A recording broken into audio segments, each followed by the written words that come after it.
Merhabalar arkadaşlar, YouTube kanalıma hepiniz hoş geldiniz. Bugünkü videomda yine iki şiş model yapımı anlatacağım.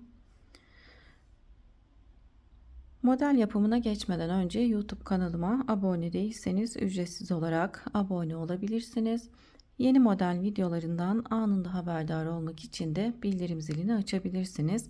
Beğeni ve yorum yaparsanız sevinirim. Ee, Şimdi modelimizin yapımına geçelim. Modelim için 3,5 numaralı şişe 24 ilmek attım. Modelimiz 9'un katları artı 4 ilmekten oluşuyor. 9, 18 artı 4 22 ilmek. Kenar ilmeklerimizi de sayarsak 24 ilmek. 3,5 numaralı şişimize 24 ilmeğimi attıktan sonra bir haroşa sırası ördüm.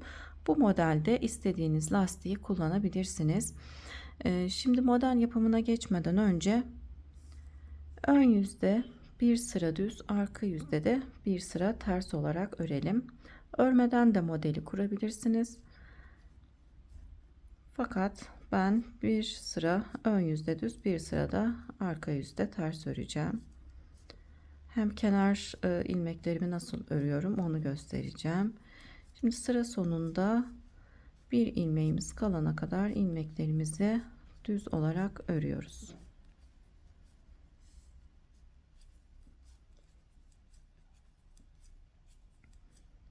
Sıra sonundaki ilmeği de düz olarak örüyorum. Arka yüze geçiyorum. Sıra başında örmeden alıyorum. İlk ilmeğimi örmeden alıyorum. Ön yüzde ve arka yüzde sıra sonunda kalan bir ilmeği düz olarak örüp diğer yüze geçince örmeden alıyoruz. Kenarlarımızın bu şekilde düz olarak gelmesi için sıra sonundaki ilmeği düz olarak örüp sıra başında örmeden alıyoruz. Arka yüzü ters örerek tamamlayalım.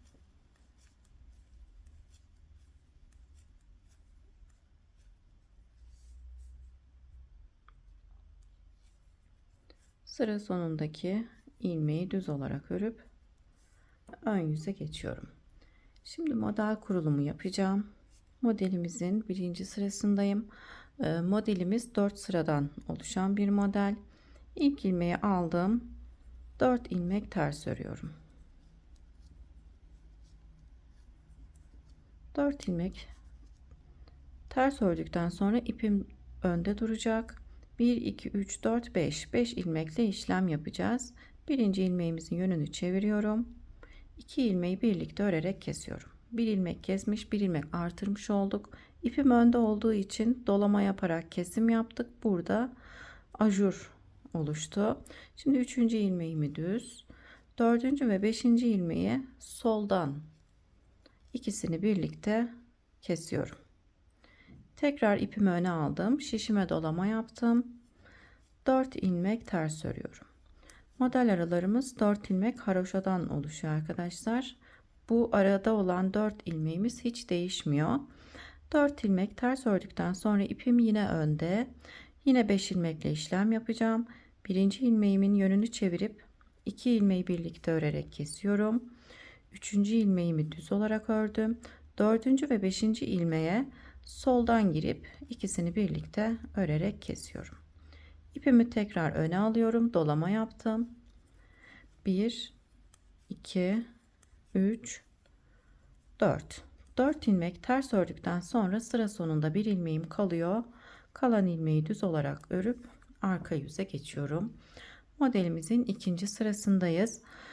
İkinci sıramızda bütün ilmeklerimizi ters örüyoruz. İlk ilmeği örmeden alıyorum. Diğer ilmeklerimi ters olarak örüyorum. Sıra sonunda bir ilmeğimiz kalana kadar ilmeklerimizi ters olarak örelim. Modelimiz 9'un katları artı 4 ilmekten oluşuyor. Kenar ilmeklerimizi de sayarsak 2 ilmek daha eklememiz gerekiyor arkadaşlar. Sıra sonunda bir ilmeğim kaldı. kalan ilmeği düz olarak örüp ön yüze modelimizin 3. sırasına geçiyoruz. Yine ilk ilmeği örmeden aldım. 4 ilmek ters örüyorum. Bir önceki sırada artırmış olduğumuz ilmeği, yani ajur ilmeğimizi düz olarak örüyoruz. İpimi tekrar öne aldım. Yine ajur ilmeğimiz olacak. 5 ilmekten 3 ilmek kaldı. 3 ilmekten birinci ilmeğin yönünü çevirip 3 ilmeği birlikte alıp düz olarak örüyorum. Üçünü birlikte örüyorum arkadaşlar. Tekrar ipimi öne aldım. Bir önceki sıradaki ajur ilmeğimizi düz olarak örüyoruz. Model aralarında olan 4 ters ilmeğimi yine ters olarak örüyorum. 4 ilmek ters örüyorum. Ajur ilmeğimi düz olarak örüyorum. İpimi öne alıyorum. 3 ilmekten birinci ilmeğin yönünü çeviriyorum. Üçünü birlikte düz olarak örüyorum. İpimi öne aldım. Ajur ilmeğimi düz olarak örüyorum. Yine buraya 2 tane ajur ilmeğimiz oluştu arkadaşlar. Düz ilmeği ördükten sonra ipimi öne alıp 4 ilmek ters örüyorum.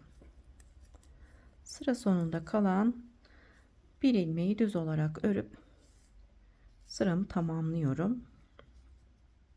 Modelimizin 3. sırasını tamamlamış olduk. Şimdi modelde son sıraya, yani 4. sıraya geçelim. Arka yüzde 4. sıramızı örüyoruz. İlk ilmeği aldıktan sonra ilmekleri ters olarak örüyorum. Sıra sonunda bir ilmeğimiz kalana kadar ilmeklerimizi ters olarak örüyoruz.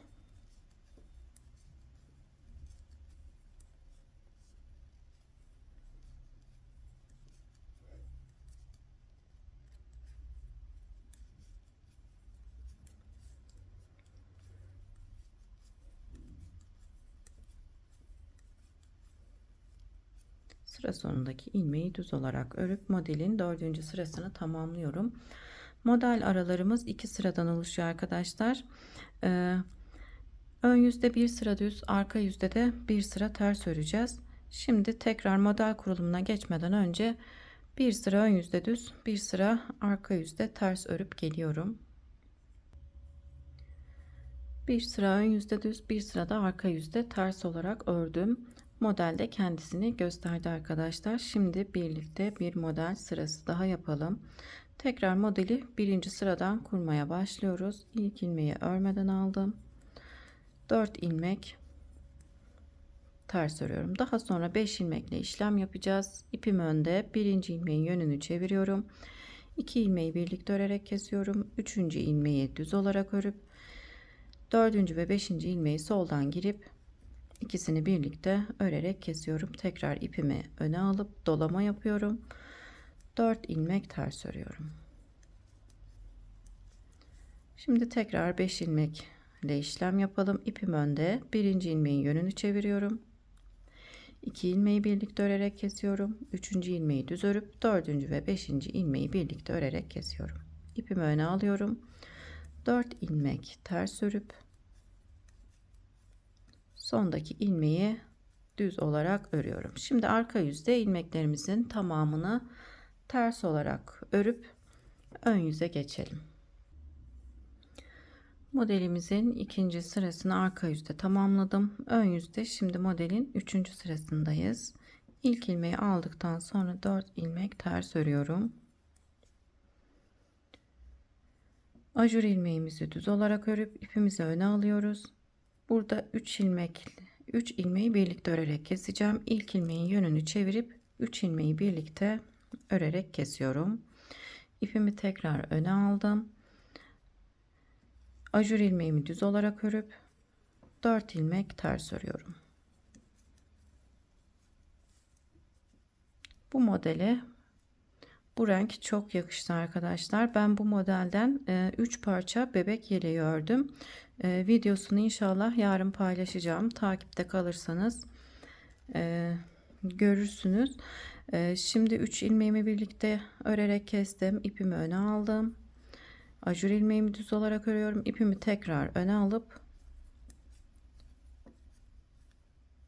4 ilmek ters örüp sondaki ilmeği düz olarak örüp tamamladım. Modelimizin 3. sırasını tamamladık. Arka yüzde modelimizin 4. sırasını örmeye geçelim. İlk ilmeği örmeden aldım. Diğer ilmeklerimizi ters olarak örüp sıramızı tamamlayalım. Modelin 4. sırasını arka yüzde tamamladım arkadaşlar. Yine model arasında bir sıra ön yüzde düz, bir sırada arka yüzde ters olarak öreceğiz.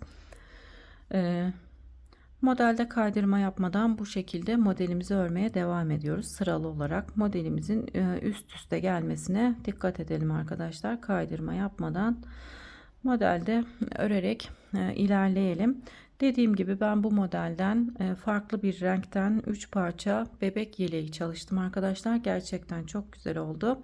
Yetiştirebilirsem yarın paylaşacağım inşallah. Beni buraya kadar izlediyseniz çok teşekkür ederim.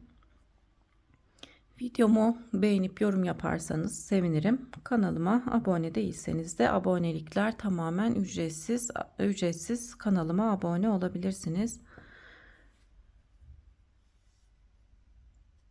Bir sonraki model videolarımda görüşmek üzere. Şimdilik hoşça kalın.